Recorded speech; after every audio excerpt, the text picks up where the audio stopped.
Laugar náttúrulega íþróttaskóli, en við vorum alls ekki íþróttamegin í lífinu. Það mjög skemmtilegt að hugsa til þess að við höfum verið í þessum íþróttaskóla og mynda þessa svona tónlistar, svona, ég veit ekki, Elíta. Já, við skulum nota það. Það ekkert hægt að fara á kaffihús, þú ert bara í sveit. Þú lappar í mestarlagi í sjoppuna eða eitthvað. Svo eldamatur fyrir þig og það þvegja þig þvottinn.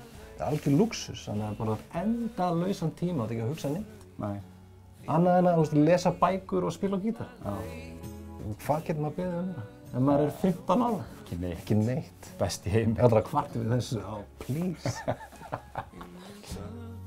Við strukum út af heimavistina þegar við sáum bíómynd sem heitir Dead Poets Society. Daginn eftir. Þá vorum við komið með dauða ljóðagunarfélag. Ef ég man það ekki. Ég man ekki hvað hét. Það hét örugglega eitthvað svoleiðis. Svo strukum við út af vistinni. Það hefur örugglega verið ekkert mál að fá leyfi til að fara í einhvern ljóðarklúbb, en það var bara svo gaman að strjúka.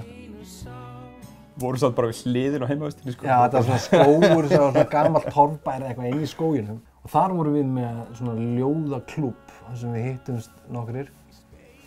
Fengum okkur 99 í nefið og lásum ljóð fyrir hvorn annan. Já, þetta var fallegt. Það voru geggjuljóð. Já, þetta var rosalega. Og lagði geggjaðan grunn á mína framtíð. Já. Þarna varðst þú textahöfundur.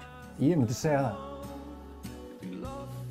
Það að vera í Laugaskóla fyrir mig, það hjálpaði mér svona einhvern veginn að skýra þessa stefnu fyrir mig að ég ætla bara að fara í tónlistarnám og ekki neitt annað.